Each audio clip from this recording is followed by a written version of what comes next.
We're looking at the conquest. Хорошо, мы рассматриваем завоевание. And I want to complete it and get to the next major event. We're getting close to the end. И я хочу, чтобы мы его сейчас закончили и перешли к следующему важному событию. Мы уже приближаемся к финалу. The conquest tells us of God's judgment on the Canaanites. Завоевание говорит нам о Божьем суде над хананеями, God's grace on the Israelites. о Божьей благодати в отношении израильтян.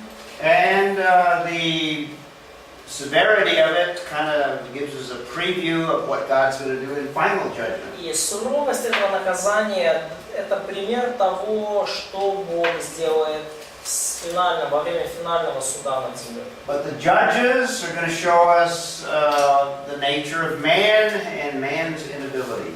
Но книга Судей покажет нам вообще природу людей и неспособность людей что-то сделать. The period of the judges is a period of Israel's dark history, a dark period in their history. Период Судей – это темный период в истории Израиля. It's going to show that when men are given freedom, the freedom of having a nation and a land, И этот период показывает нам, что когда людям дают свободу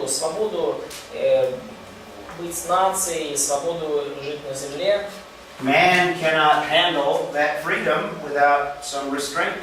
то люди не могут этой свободой распорядиться правильно, без определенных ограничений. It's going to point out the need for a circumcised heart that Moses and God talked about in Deuteronomy. И возникает вот эта явная нужда в обрезании сердца, то, о чем Бог и Моисей говорили в книге Второзакония. It's primarily a period of failure. И в особенности, да, это вот связано с неудачей периода суда. So it's a failure of the nations. И это проблема народа, неудача народа. Is that It's problem of nation. same word? Same. Ну да, то есть поражение нации, можно так сказать. Would be a better word you're saying. I've given better. Okay. Поражение нации. First of all, in the book of Judges, we're going to see that every tribe fails. И, во-первых, в книге Судей мы видим, что каждое колено потерпело падение или поражение.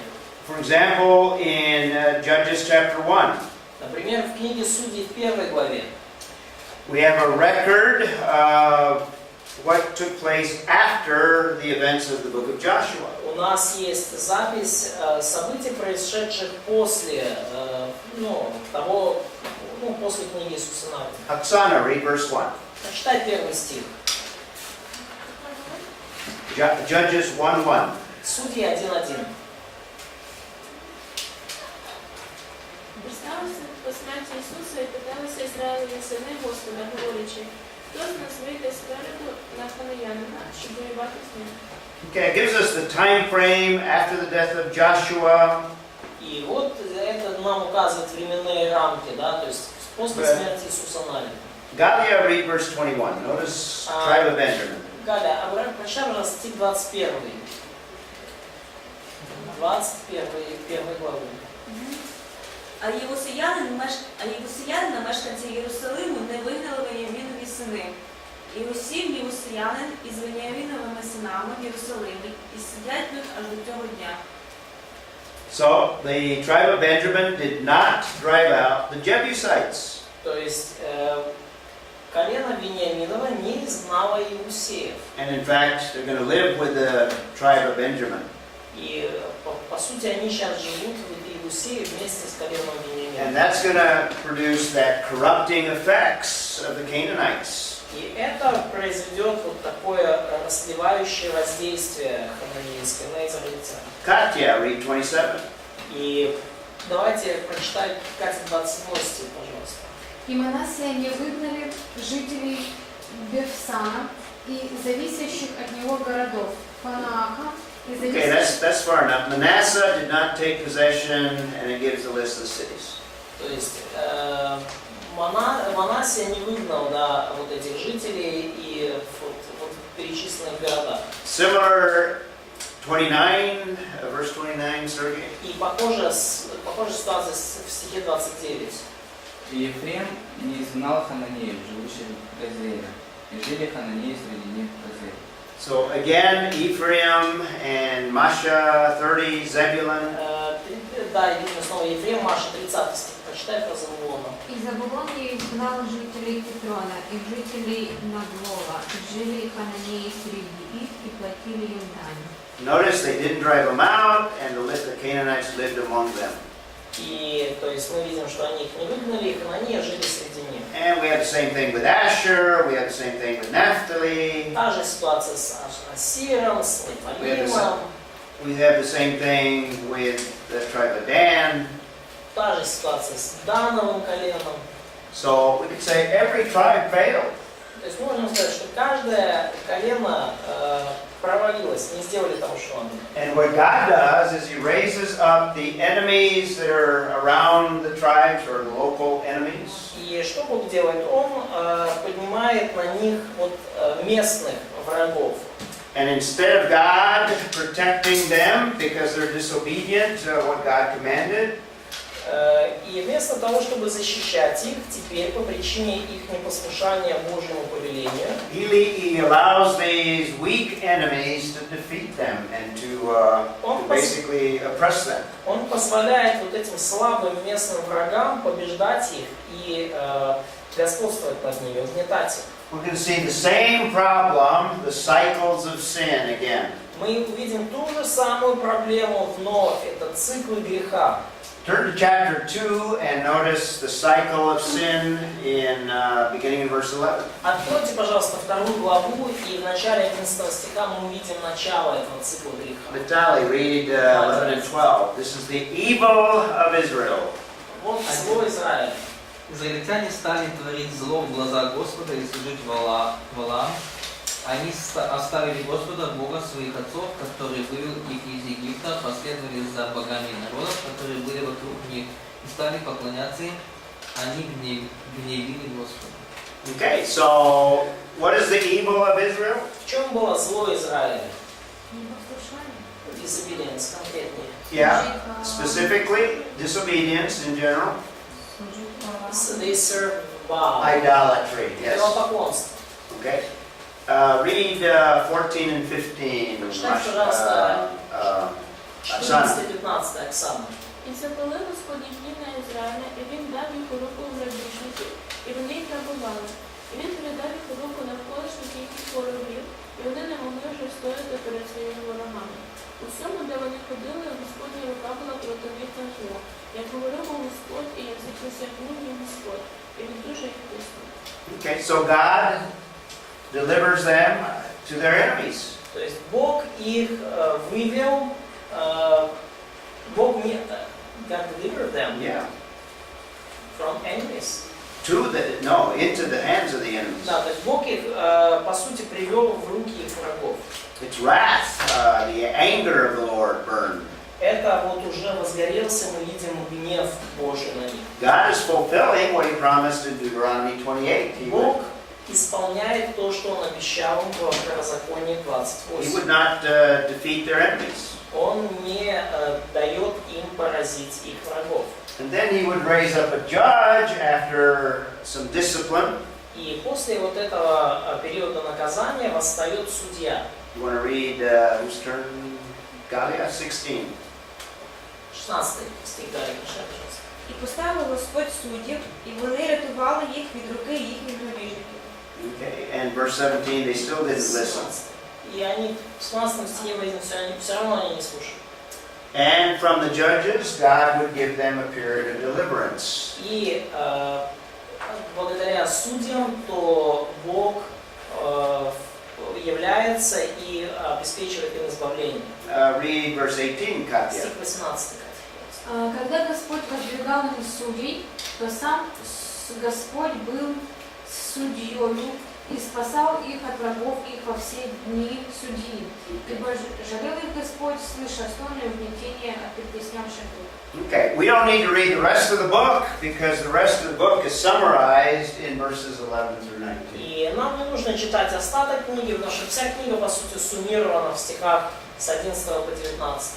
We have judge after judge after judge, Мы видим судью, который вслед за одного судью вслед за другим. but it's as a result of idolatry again and again and again. Но в результате мы видим одно идолопоклонство вслед за другим. In fact, things progressively even get worse and worse and worse over time. То есть на самом деле со временем дела становятся все хуже, хуже и хуже. So we have the same cycles of sin that we've seen throughout the Old Testament. То есть мы видим те же самые циклы греха, которые мы видели в течение всего Ветхого Завета. God works the work of grace. He gave them the land, Господь сотворил свое дело благодати, Он дал им землю. and He also gives them judges that deliver them from their enemies. И также Он дал им судей, которые освобождали их от врагов. But then the cycle of sin begins to corrupt. It's corrupting effects. Но потом снова цикл греха начал свое тлетворное влияние.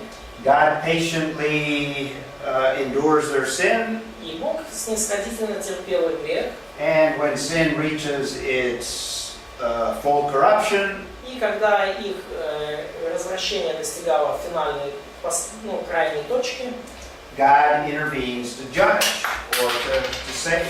Бог вмешивался, чтобы судить, точнее, чтобы спасти, чтобы судить их и спасать. We see the pattern throughout the Old Testament, and it's vividly illustrated in the book of Judges. Мы видим эту закономерность во всем Ветхом Завете, и особенно живо она нарисована в книге Судей. So we have all of these cycles of sin. То есть мы видим вот все эти циклы греха. Throughout the book of Judges, idolatry is the main problem. И в течение всей книги Судей мы видим, что идолопоклонство является основной проблемой. And the book over and over repeats the little phrase, they did what was right in their own eyes. That's the И result. книга снова и снова повторяет эту фразу: они делали то, что было правильно в их глазах. And that's emphasized throughout the book in several passages. И это подчеркивается в течение книги в нескольких отрывках. And let's see if I've got specific ones. Yeah, there's several of them. Ну, есть несколько. But it also shows that people are incapable of ruling themselves. И это также показывает нам, что люди были не способны править самими собой, управлять собой. Children of Israel were given freedom. We have that balance between freedom and the other end, totalitarianism. И нам, Израилю, была дана свобода. Мы видим этот баланс между свободой и другой стороной тоталитаризма. Man can't handle freedom because of the sin nature. Но люди не могут управиться с свободой по причине своей греховной природы. Vividly illustrated in the book of Judges. И книга Судей очень живо нам это демонстрирует.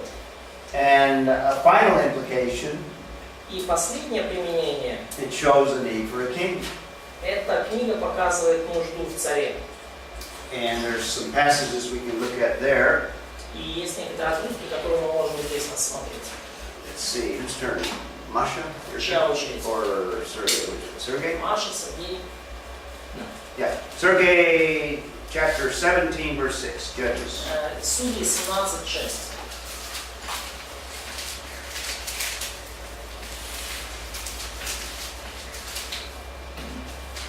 В те дни не было царя у Израиля, каждый делал то, что ему казалось справедливым. Okay, so men did what was right in their own eyes, and it also says there's no king in Israel. То есть, здесь сказано, да, опять же, что не было царя в Израиле, каждый делал то, что ему Now, I think нужно. the text is emphasizing a couple things here. Я думаю, что этот текст здесь подчеркивает сразу несколько вещей.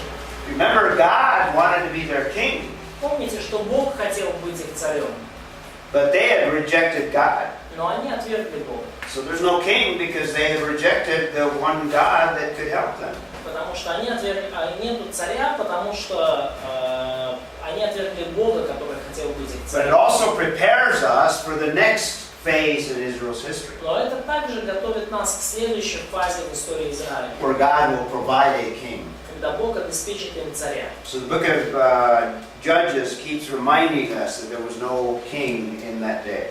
И вот эта книга Судей напоминает нам, продолжает нам напоминать, что в те дни у них не было царя. Again, Masha, read verse 1 of chapter 18. Опять же, Маш, прочитай, пожалуйста, стих 1, 18 главы. Just the first part.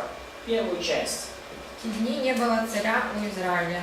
Okay. No need, no king in Israel. Read chapter 19, verse 1. Также 19 глава. Just the first part. В те дни, когда не было царя у Израиля, Okay. No king in Israel.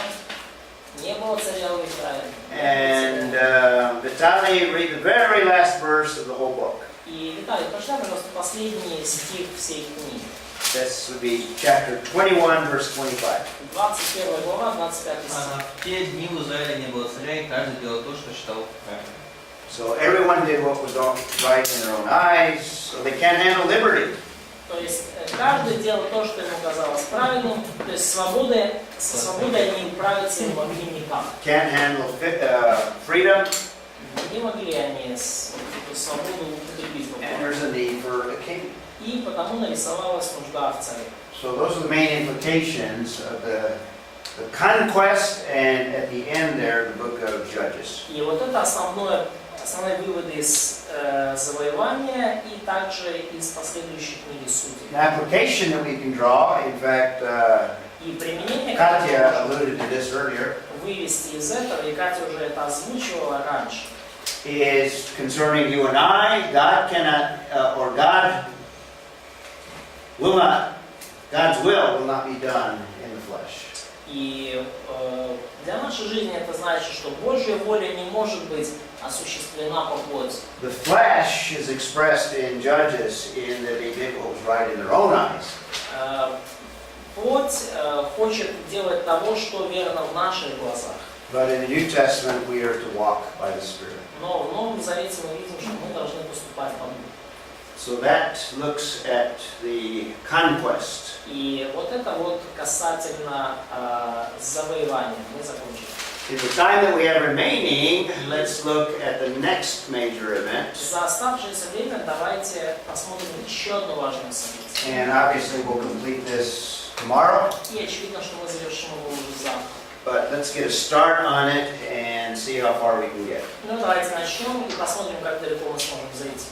So, in our biblical foundation of all things, we're going to talk about the kingdom as the next major event. В библейском основании для всего мы поговорим о царстве, как о следующем важном событии. And we will primarily look at 1 and 2 Samuel, 1 and 2 Kings. И мы особенно детально рассмотрим первые с книги Царств с 1 по 4.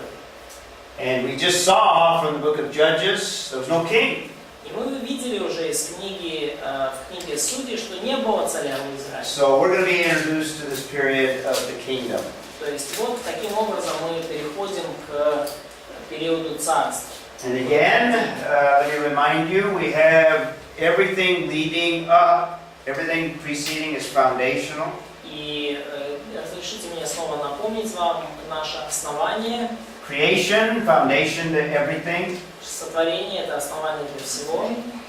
Fall of man changes all of the creation. Грехопадение, в течение которого сотворение, изначальное творение изменилось. God judges man's sin. We have the Genesis flood. Бог осудил грех людей, у нас есть потоп Ноев, We have a new beginning, у нас есть новое and начало. we have the beginning of civilizations, but God has to spread them or scatter them. Начало цивилизации, и Богу нам приходится их рассеивать. God rejects the world system and chooses one individual, Abraham. Бог отвергает мирскую систему и избирает одного человека, It's Авраама. through Abraham that he will build a nation. И через Авраама он построит нацию. And we just completed looking at the portion where God is building a nation. И мы увидели вот уже отрывки, показывающие, как Бог созидал нацию Израиля. The nation of Israel, we saw God gave them, work to produce a common people. That's the Exodus. И Бог таким образом сформировал народ, то есть общность людей. So when we're talking about Israel, we're И talking about the говорит Exodus. книга Исход частично, да. And he gave them a common constitution. И он дал им конституцию, это закон. And then now with Joshua, and you can include Judges, we have the Lamb. И теперь уже в книге Иисуса Навина и Судей мы читаем, как Бог дал им землю. Or the conquest of the Lamb. Ну, или это завоевание земли. So now we have the nation, Israel, has emerged. И теперь мы видим, что нация Израиля, она уже начала проявлять себя. God intended to rule the world through the nation of Israel. И Бог намеревался править миром через израильский народ. So now we'll deal with the kingdom. И теперь мы вот уже переходим к царству. And the kingdom will fail and prepares for the coming of Messiah. И это царство потерпит неудачу, и мы уже будем готовиться к тому, к приходу Мессии. Messiah introduces the church, and then eventually he's going to return and establish the millennial kingdom. Мессия покажет нам церковь, и далее мы уже видим, что впереди ждет нас тысячелетие царство. This millennial kingdom, however, is based on the kingdom that we're going to look at in the Old Testament. И тысячелетнее царство, как мы видим, будет основано на царстве, которое существовало в Ветхом Завете уже. In fact, all of the elements we'll see, I'll give you a foundation for the kingdom. И я дам вам основание для царства. All of those elements will also be elements of the millennial kingdom. И все элементы того царства будут элементами также тысячелетнего царства. The underlying attribute of God is God's wisdom. We're going to see wisdom displayed. И атрибут Божий, который стоит вот за царством, это Божья мудрость. Мы видим, как она явлена. And we can describe the wisdom of God in that God knows how to use His infinite knowledge to the best possible end. И мы можем описать мудрость Божию такой фразой: Бог знает, как использовать свое бесконечное знание для наилучшего окончания. That's a quote from Robert Lightner. Это цитата из Роберта Лайтнера. A couple of passages that emphasize the wisdom of God. Несколько отрывков, которые подчеркивают мудрость Божию. Isaiah 28:29. Go ahead and read it. Исайя 28:29. И это происходит от Господа Саваофа. Дивны судьбы Его, велика премудрость Его. And in the kingdom, we're going to see a display of great wisdom of God. И в царстве мы видим, как великая мудрость Божия будет проявлена. And in fact, a revelation of wisdom. И также мы видим откровение этой мудрости. It's during the kingdom period that most of the wisdom literature is produced. В течение периода царств большая часть литературы мудрости была написана. 5 books of the Bible are classified as wisdom literature. И 5 книг Библии, они классифицируются именно как литература мудрости. Not all of it, but most of it was produced during the period of the kings. Не все они, но большая часть были написаны как раз таки в период царств. 5 books classified as wisdom, do you remember them? Но какие 5 книг классифицируются как книги мудрости? Экклезиаст, Ecclesiastes, Job, Проповеди. Proverbs, что еще? Psalms. Psalms, И И песни. Song of Songs. Song of Solomon. Да, 5 песен. 5 books 5 книг. classified as wisdom literature. Именно они Comes out of the period of the kings, и все они появились в период царств. ultimately from God Himself. Ну и в первую очередь от Бога самого пришли. Romans 11:33 reflects something of the Old Testament. Римлянам 11:33 также, скажем так, отражает немножко вот то, что мы читали в Ветхом Завете, да. О бездна богатства и премудрости и ведения Божия, как непостижимы судьбы Его и неисследимы пути Его.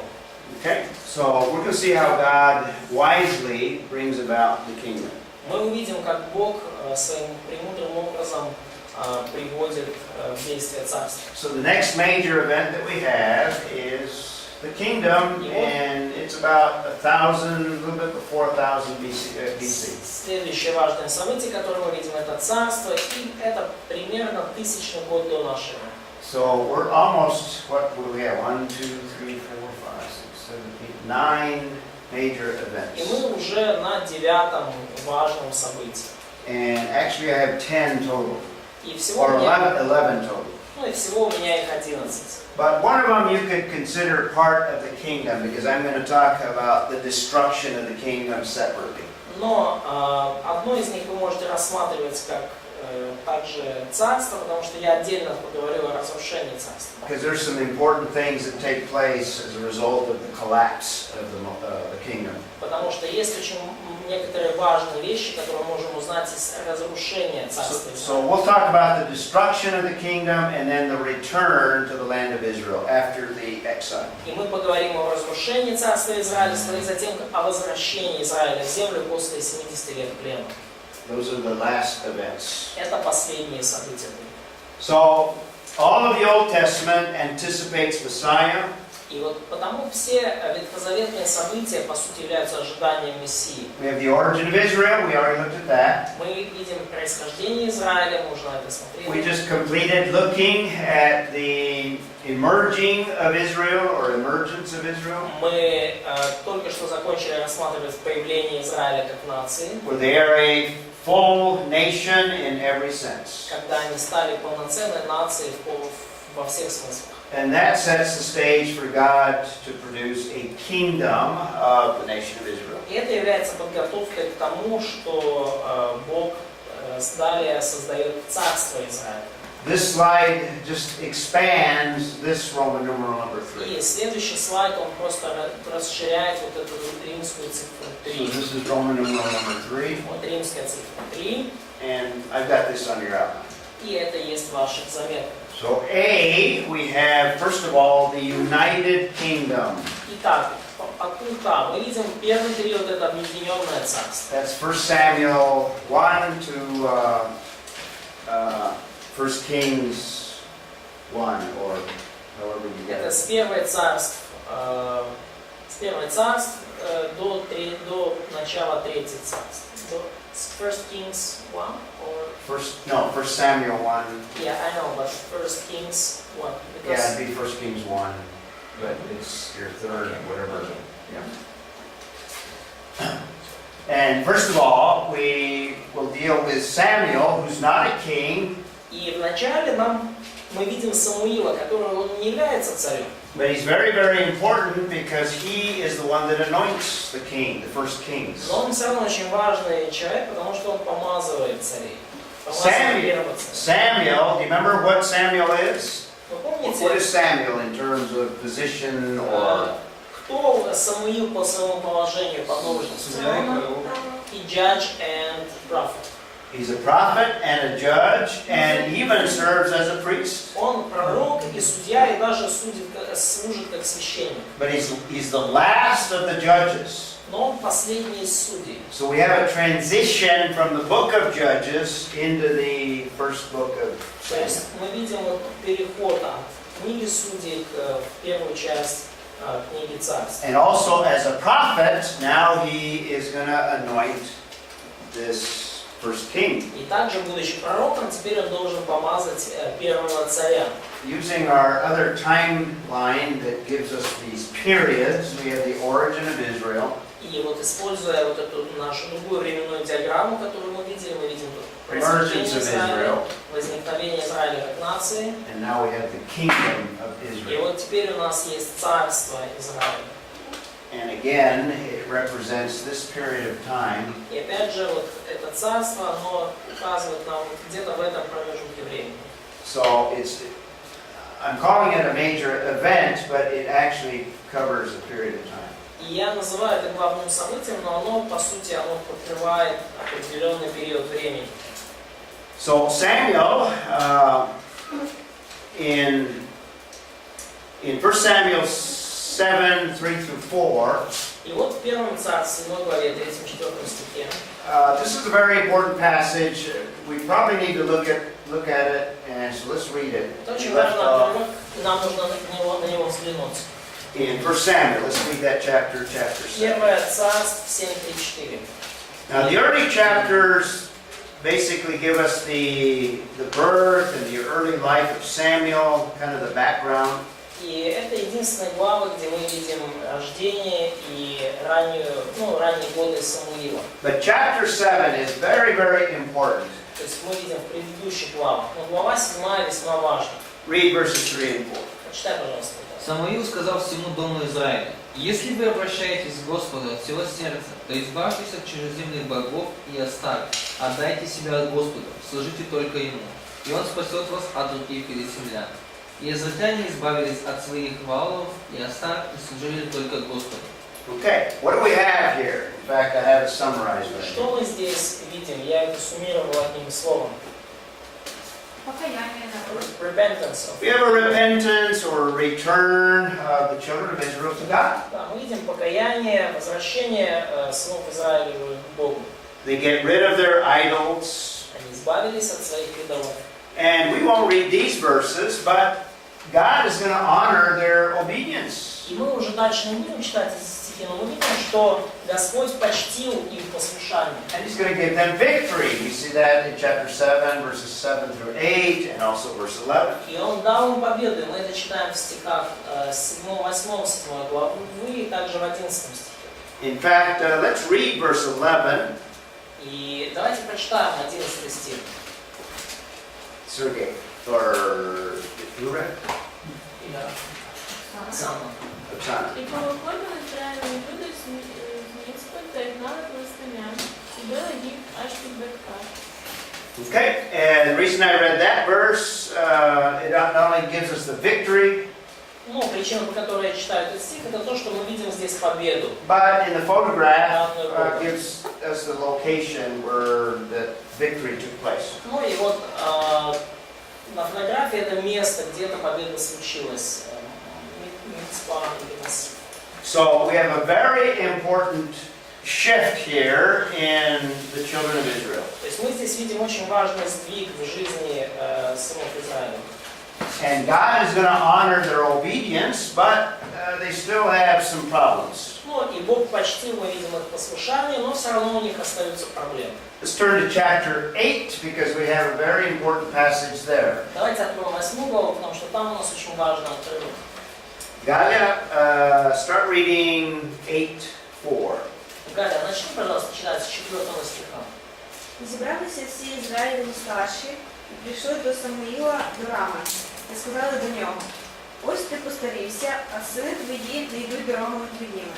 Тепер настанови нам царя, щоб судив нас, як у всіх народів». Okay, 4 or 5? Did you Yes, finish? yes, Okay. chapter 4. Stop at 5. 5. Да, достаточно пока. What do they request? What do the children Что of они Israel request? попросили? King. We want a king. Remember when we had, there was no king in Israel? Помните, что мы читали, да? Не было царя в Израиле. But what's the problem with requesting the request that they made? Но в чем проблема с просьбой, которую они выдвинули? Вони відкидають те, що над ними Бог панує, і хочуть собі людину. They reject that the God is their king and they want man to rule. They want a king. The key phrase is they want a king like every other nation. Ключевая фраза здесь в том, что они хотят царя, как у прочих народов. They want a king that they can see, that they can serve. Они хотят царя, которого они могут увидеть, которому они могут служить. A king that has a presence, a king that will rule, just like the rest of the nations. Царь, который присутствует с ними, царь, который видимым образом правит, ну, царь, как у всех остальных народов. Now this disturbs Samuel because he recognizes Israel already has a king. И это беспокоит Самуила, потому что он понимает, что у Израиля это уже есть царь. As Galia says, they are rejecting the God that is already king. И как говорит Галя, они действительно отвергают царя, Бога, который по сути является сейчас их царем. And that's described in 6 and 7. Katya, you want to read 6 and 7? Это описано в стихах 6-7, Катя, прочитай, пожалуйста. И не понравилось слово сие Самуилу, когда они сказали: «Дай нам царя, чтобы он судил нас». И молился Самуил Господу. И сказал Господь Самуилу: «Послушай гласа народа во всем, что они говорят тебе. Ибо не тебя они отвергли, но меня отвергли, чтоб я не царствовал над ними». Okay. God tells Samuel, go ahead and give the people what they want. Bог сказал Самуилу: хорошо, иди, дай людям то, чего они хотят. And the key there is at the end there, they have not rejected, they have rejected me from being their king. И ключевая фраза здесь, именно последняя фраза 7 стиха. «Они отвергли меня, чтобы я не царствовал над ними». Now, I think, in fact, I'm going to show you some other verses where I think a kingdom with a king is in fact part of God's plan. Но я лично думаю, что царство во главе с царем таки является частью Божьего плана. But what the children of Israel is, they want a king not according to what God desires, Но проблема с сынами Израилевыми в том, что они хотели царя не потому, что Бог этого хотел. they want a king like the rest of the nations. Они хотели царя, подобно всем другим народам. And if you read the rest of the passage, Если вы читаете остаток этого отрывка, Samuel basically follows what God instructs him. то мы видим, что Самуил, в принципе, делает все, что Бог ему повелел. So they're rejecting the king that they already have. Они отвергли, иными словами, царя, который уже у них был. That first instance was at Mizpah, Вот этот первый случай произошел в Мицве, where I showed you that photograph, and here's another site or another shot of an archaeological site. в массиве, вот эта фотография с археологической раскопки, массив. So this is where it took place, real place. Вот где это случилось, вот это реальное место. And God gives them what the people asked for. И вот Бог дает людям то, чего они у него попросили. In chapter 10, 17 through В 19, 10 главе, в стихах 17 по 19, we have the anointing of this very charismatic, very attractive man. и мы видим вот помазание вот этого очень харизматичного, привлекательного человека. All of you women would have fallen in love with him. Все бы вы, девушки, в него сходу влюбились. You would be drooling over him. Ну, ну да, то есть как бы у вас будет голова закружилась. So he's anointed in chapter 10, 7 through, or 11, 17 through 19. То есть вот он помазан в 10 главе, 17-19 стих. Let's read that. Whose turn, Masha? Прочитайте. Or Sergey's turn. 17, 19. «И созвал Самуил народ Господу Массив и сказал сынам Израилевым». There's Mizpah again. Да, снова массив. Так говорит Господь Бог Израиля. Я вывел Израиля из Египта, избавил вас от руки египтян и от руки всех царств, угнетавших вас. А вы теперь отвергли Бога вашего, который спасает вас от всех бедствий ваших и скорбей ваших. И сказали ему: царя поставь над нами. Итак, предстаньте теперь пред Господом по коленам вашим и по племенам вашим.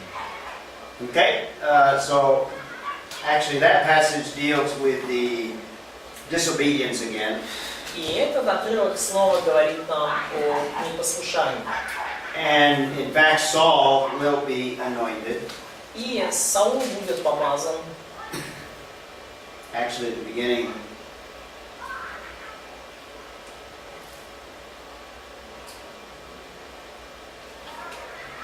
yeah, it's at the beginning of chapter 10. И вот это начало, да, 10 главы. The people confess their sin after they're confronted, and Samuel gives them assurance. То есть люди исповедуют свой грех после того, как Самуил их обличает, и Самуил дает им уверенность. So we have Samuel anointing the first king.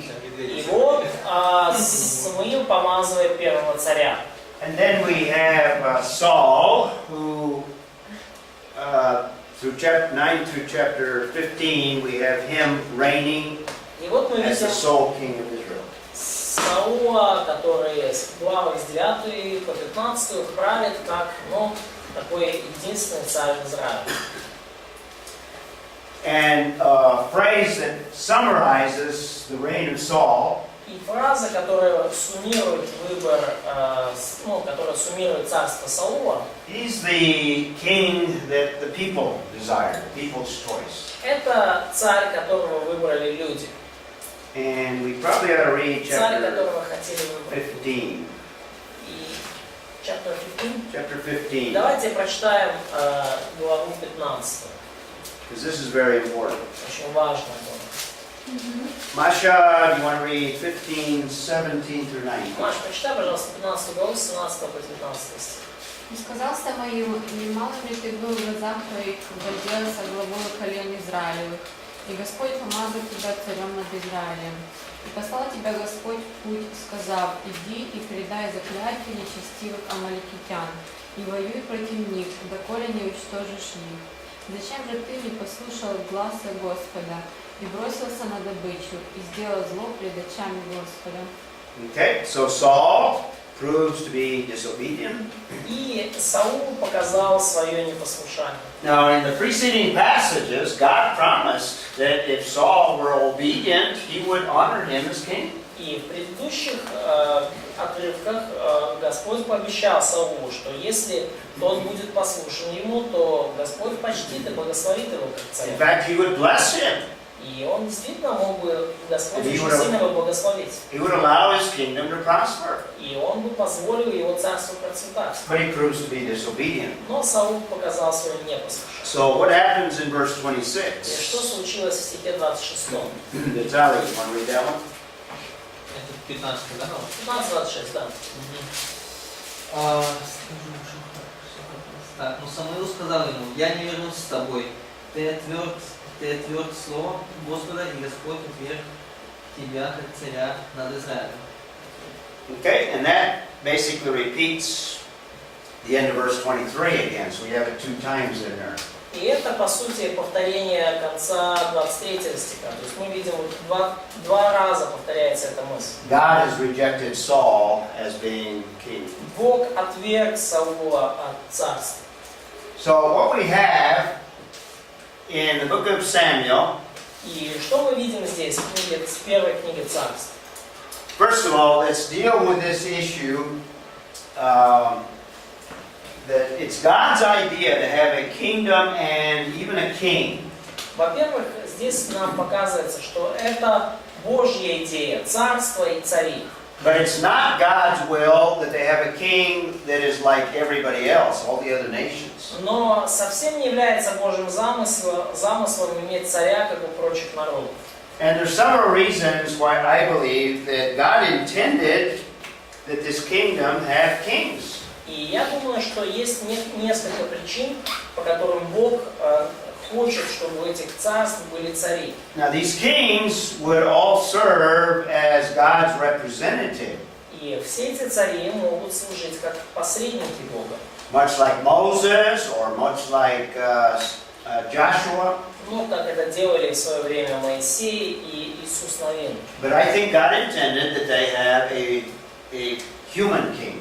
Но и потому я думаю, что Бог намеревался изначально дать им земного царя. Let me give you a few reasons why. Ну и вот почему я так думаю. I think God designed it so, and it's even mentioned in Genesis 17. И я думаю, что вот, такая идея была Божьим замыслом изначально, и мы видим это в Бытие 17 уже. Let's see, I'm not sure if that's the right verse. Is it 17 here? Yes, it's 17. Okay.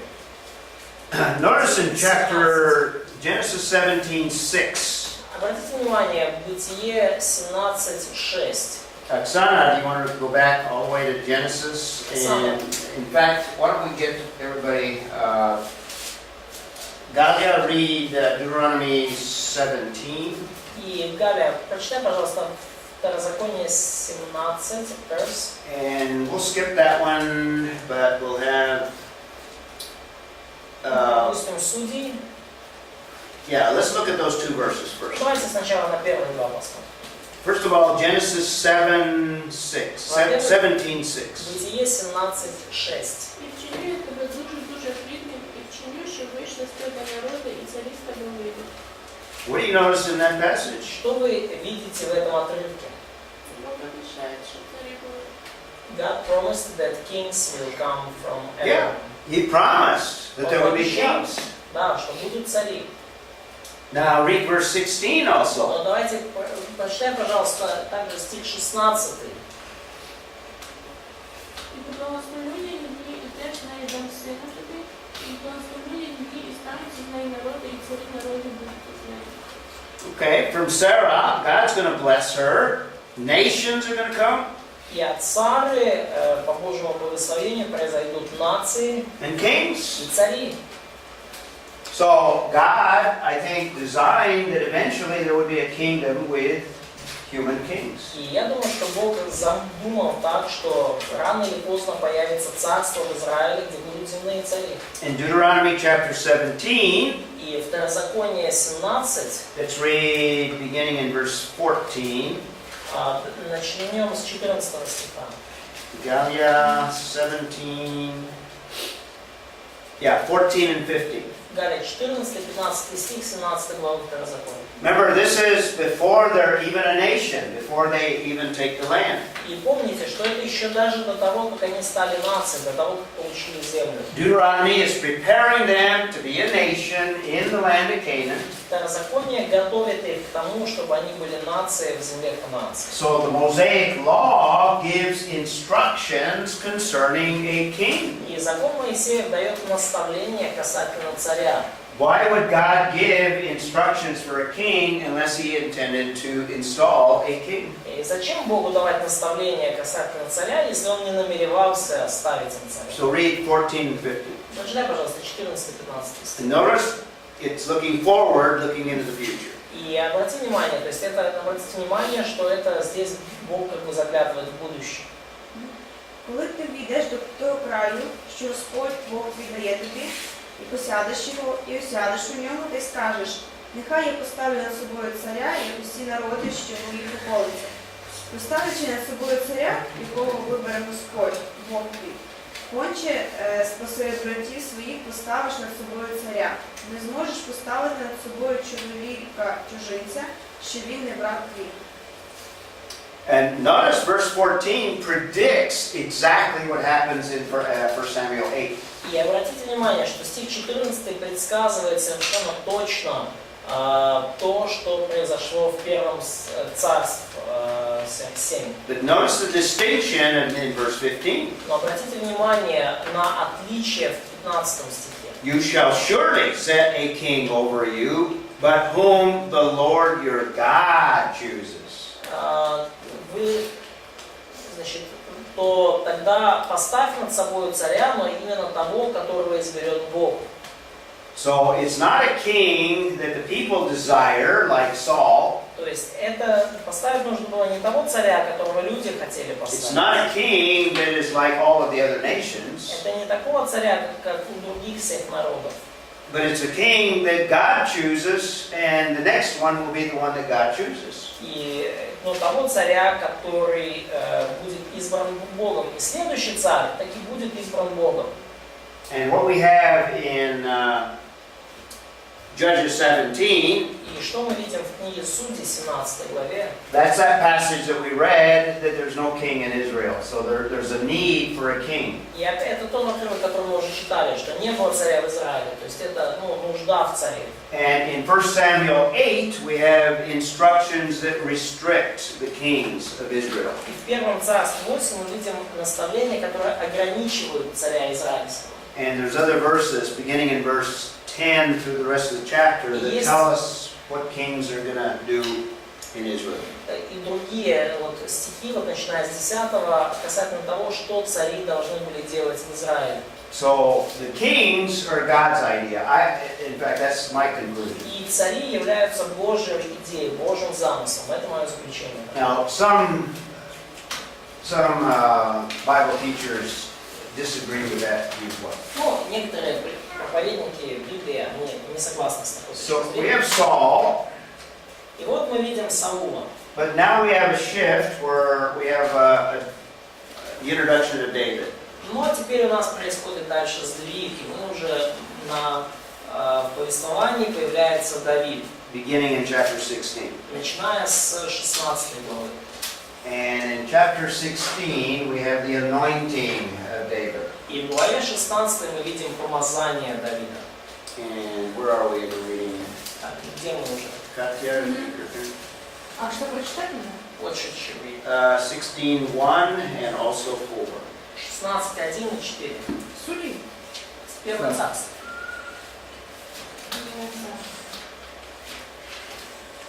16 лет, да? 1 Samuel 16:1. Давай, первый. И сказал Господь Самуилу: «Доколе будешь ты печалиться о Сауле, которого я вверг, чтобы он не был царем над Израилем? Наполни рог твой елеем и пойди. Я пошлю тебя к Иисею в Вифлеямовину, ибо между сыновьями его я усмотрел себе царя». Okay, so this is the king that God selects. И вот это царь, которого избрал Бог. Did you read verse 4? Прочитай, пожалуйста, 4 стих. «И сделал Самуил так, как сказал ему Господь. Когда пришел он в Вифлеем, то старейшина города с трепетом вышли навстречу ему и сказали: мирен ли приход твой?» Okay, and now he's going to speak with Jesse and go through the 7 sons that are not God's choice. И далее Самуил будет говорить с Есеем и через всех рассмотрит всех 6 сыновей Есея, которые не являются Божьим выбором. And Sergey, read 13 and 14. We have the anointing of David. Сергей, прочитай, пожалуйста, 13 и 14 стих. Мы видим здесь помазание Давида. And also the rejection of Saul. И также отвержение Саула. 13 и 14 стих. И взял Самуил рог с елеем и помазал его среди братьев его, и почивал Дух Господень на Давиде с того дня и после. Самуил же встал и отошел в раму, а от Саула отступил Дух Господень, и возмущал его злой Дух от Господа. Okay? And the spirit departs Saul, and the evil spirit from the Lord terrorized him. Да, вот от Саула Дух Господня отступил, а от Господа злой Дух возмущался. And in verse 13 it mentions, well, let's see, Bethlehem. In fact, that's where it takes place. Ну вот в стихе 13 Well, that's упоминается, where David is from. ну и в этом отрывке упоминается Вифлеем, место, откуда родом Давид. Yeah, he came to Bethlehem, and then the anointing was at Ramah. Да, то есть Самуил пришел в Вифлеем, а помазание случилось в Раме. And Bethlehem is about 15-12 miles south of Jerusalem. Ну, а Вифлеем это где-то там, получается, 25-30 километров от Иерусалима. Just a few photographs of Bethlehem. Вот несколько фотографий Вифлеема. It's hard. Того времени. It's probably not the photographs of the first Он дом century. Давида. No.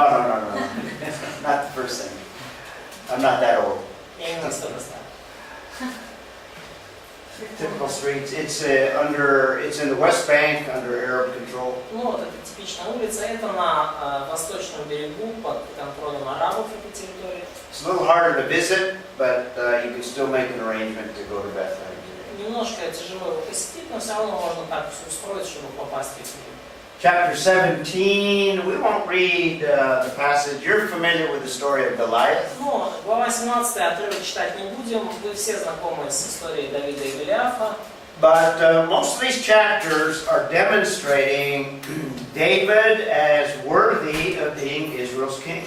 Но все эти отрывки показывают нам на то, что Давид достоин того, чтобы быть царем Израиля. What's the main qualification that David displays that he's worthy to be God's king? Какую основную характеристику показывает Давид, указывающую, что он достоин быть царем Израиля? Number one characteristic. Первая самая характеристика. He trusts God. Trust God. Very good. Very good. And this is illustrated in several incidents. Mainly, one of them is the incident with Goliath. И это мы видим в нескольких эпизодах, и самый главный из них, конечно, это ситуация с And Голиафом. if you read the biblical text, it takes place in the Elah Valley. This is the Elah Valley. И если вы читаете библейский текст, то все вот это происходит на долине, как же она называется, ну, короче, вот такой вот в долине Эла. Elah Valley. And the text tells us that there's the armies of the Philistines on one of the hills and the children of Israel on another one. И текст говорит нам, что были на одном холме филистимляне, а на другом сыны Израиля. So this photograph is taken from Azekah looking across. То есть вот эта фотография сделана из Азека, то есть если мы посмотрим вокруг. So the children of Israel, I think, are at Azekah, and then the other side, Soko, is where the Philistines are, I believe. И я верю, что вот, ну, на этой стороне были израильтяне, а на той другой стороне филистимляне. So we have the Elah Valley here, То есть вот здесь у нас находится эта долина, and we have Sokol, and we have Azekah. и вот Сакхов и Азек. То есть расположились там между Сакхофом и Азеком. That photograph was from this point, and it was looking this way. И вот эта фотография была сделана с этой точки, глядя на ту. Okay? And I'm going to show you some other И photographs. я покажу вам еще кое-какие фотографии. Kind of an aerial view of the Elah Valley. Ну вот еще такой уже более высокий взгляд на долину Эла. Today, very agriculturally oriented. Сегодня эта долина очень используется активно в So, сельском хозяйстве. This is Azekah, and Sokol would be over here. Ну вот Азек там, а Сакхов будет туда дальше. So the children of Israel on one side and the Philistines on the other. Сыны Израиля с одной стороны, филистимляне с другой. And the battle with Goliath is going to be between the two cities. Битва с Голиафом была где-то вот между двумя этими So городами. Sokol is over here, Сакхов здесь. again looking east. Ну вот опять же глядя на восток. And the text mentions the brook that goes through that Elah Valley.